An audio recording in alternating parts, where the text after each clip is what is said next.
नमस्कार, आप लोग जेके सनराइज देख रहे हैं और मैं नरेश चौधरी आपका हार्दिक स्वागत करता हूं। इस समय आप लोग सब जानते हैं कि विकसित भारत संकल्प यात्रा जो है इस समय चल रही है।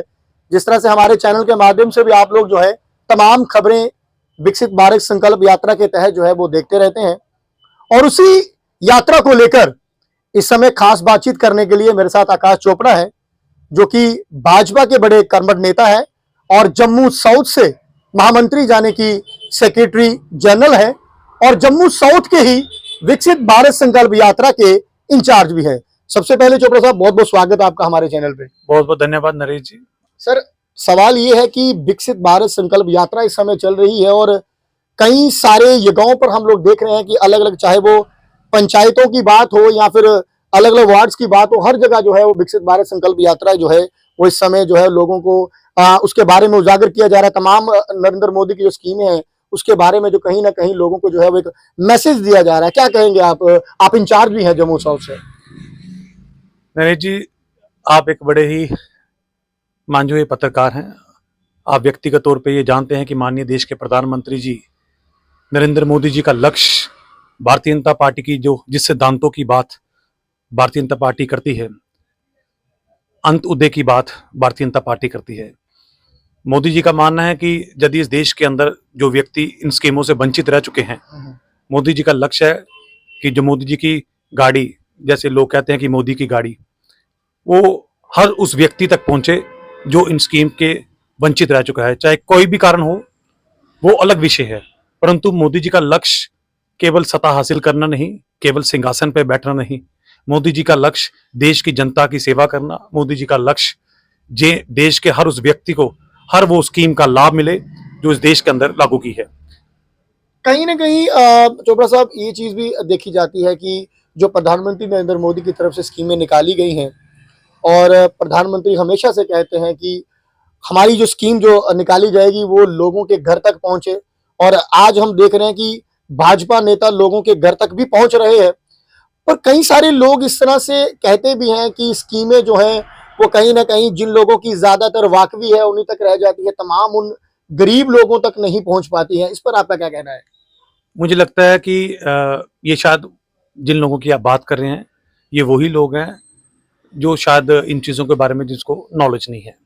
आज माननीय प्रधानमंत्री जी के नेतृत्व के अंदर जिस प्रकार से विकसित भारत में विधानसभा जम्मू दक्षिण की अगर करूं, यहाँ पर जब मोदी जी की गाड़ी जब यहाँ पर आई, मैं लगातार निरंतर हम लोग जितने भारतीय जनता पार्टी के कार्यकर्ता, चाहे यहाँ के मंडल अध्यक्ष, चाहे यहाँ के जितने सीनियर लीडर्स, हम लोग सभी उस गाड़ी के साथ जहाँ भी वो कार्यक्रम होता था हम स्वयं वहाँ पे जाते थे।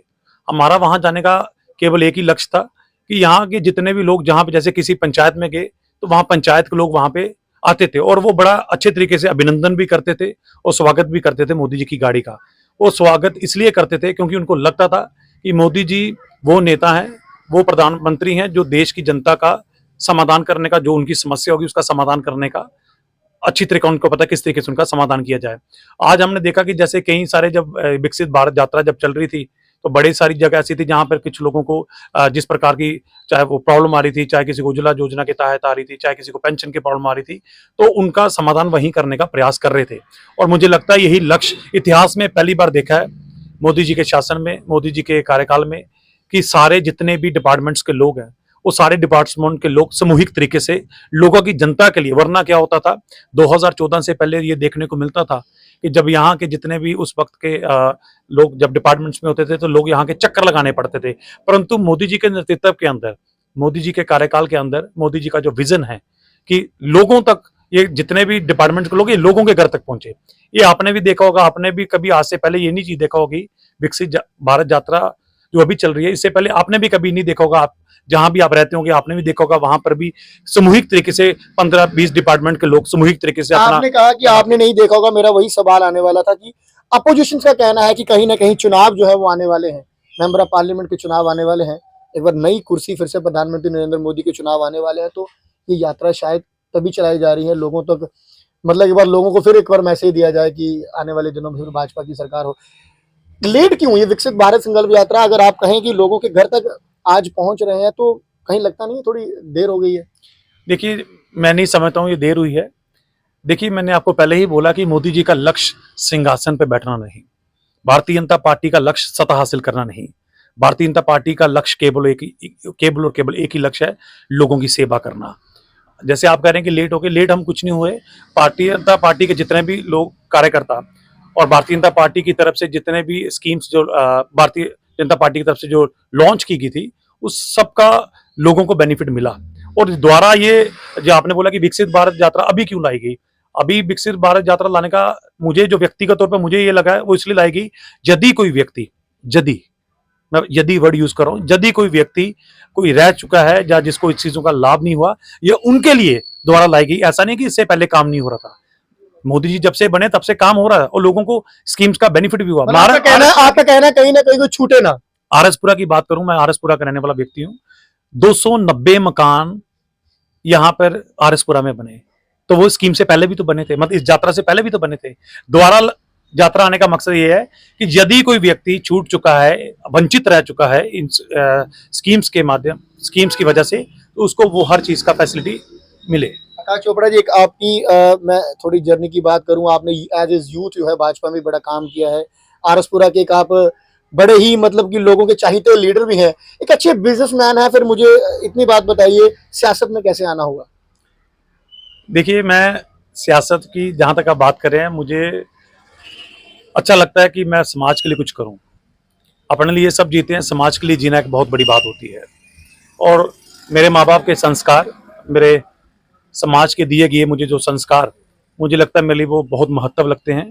और मेरा उद्देश्य केवल एक है कि मैं जनता को अपना आप समर्पण करूं। मैं अपना, अगर यदि कुछ मुझे भगवान ने मौका दिया है जीवन में जीवन जीने का, तो मैं अपने समाज के लिए, अपने राष्ट्र के लिए कुछ ऐसा करूं कि आने मेरे जाने के बाद भी मुझे लोग याद करें कि कोई ऐसा व्यक्ति है जिसने समाज और राष्ट्र के लिए कुछ किया। पैसा कमाना लक्ष्य नहीं है। आपने कहा लोगों को, मतलब कि लोगों के काम करना जो है वो मेरा शौक है। मेरा सवाल रहेगा, आप जिस आरएसपुरा से, जिस वार्ड से आप रहते हैं, पिछले लगभग जहां से आपने महामंत्री का पद जो है वो दूसरी बार, जहां तक मुझे नॉलेज है, दूसरी बार आपने महामंत्री जो है जम्मू साउथ से जो है वो रहे हैं। क्या फायदा अपनी वार्ड में आपने अभी तक तमाम उन लोगों को दिया है जो नीडफुल लोग थे? क्या फायदा आपने दिया है? देखिए, मेरा अपने वार्ड को लेके, अपने शहर को लेके, अपने समाज को लेके, जो भी किसी व्यक्ति की जो भी उनको काम किसी प्रकार का पड़ता है, तो मेरा सबसे पहला दायित्व होता है कि उस व्यक्ति का, उस प्रॉब्लम का मैं समाधान करने का प्रयास करूं। रिगार्डिंग जैसे पिछले दिनों में आयुष्मान कार्ड का जैसे कैंप लगाना, जैसे पिछले दिनों में राशन कार्ड का कैंप लगाना, जैसे उससे पहले जैसे अभी पेंशन का बड़ा प्रॉब्लम चल रही थी, तो बड़े सारे लोगों की द्वारा पुनः पेंशन लगवाना, ऐसे बड़े सारे काम जो लोगों के हित के लिए है वो करने का हम प्रयास करते हैं। राम लल्ला जी 22 तारीख को विराजमान होने जा रहे हैं। एक बार फिर से मतलब कि खुशखबरी तमाम लोगों के लिए है।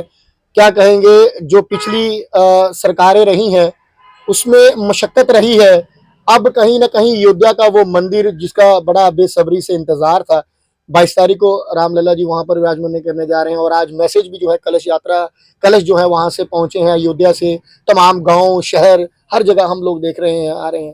क्या कहेंगे आप उसको लेकर? मुझे लगता है ये हमारे लिए बड़ी हर्षोल्लास की बात है और मैं साधुवाद देना चाहता हूँ माननीय देश के प्रधानमंत्री जी को और देश की जनता को साधुवाद देना चाहता हूँ। मुझे लगता है हमारे लिए एक बड़े गर्व की बात है। आप सुप्रीम कोर्ट को नहीं देना चाहते साधुवाद जिन्होंने फैसला लिया? जी जी बिल्कुल, सुप्रीम कोर्ट को भी मैं साधुवाद देना चाहता हूँ और सबसे बड़ा ज्यादा साधुवाद देना चाहता हूँ इस देश की जनता और देश की जनता की आस्था को। ये आस्था थी तब ये चीज, और कई सालों से ये जो मसला जो पड़ा था, माननीय मोदी जी के नेतृत्व के अंदर ये हुआ। मुझे लगता है कि हम सब लोगों के लिए एक हर्षोल्लास की बात है और हम तो बड़ा बेसब्री से इंतजार कर रहे हैं 22 जनवरी का दिन। इस देश के लिए ही नहीं, इस पूरे विश्व के लिए बड़ा गौरव का दिन होगा जिस दिन रामलला जी वहां पर विराजमान होंगे और वहां पर उस मंदिर का जब उद्घाटन होगा, तो मुझे लगता है पूरे हिंदुस्तान के लिए नहीं, पूरे विश्व के लिए बड़ा एक गर्व की बात होगी। अंत में एक सवाल रहेगा, 370-35 से टूटने के बाद जम्मू कश्मीर में आपने सबसे बड़ा बदलाव क्या देखा है?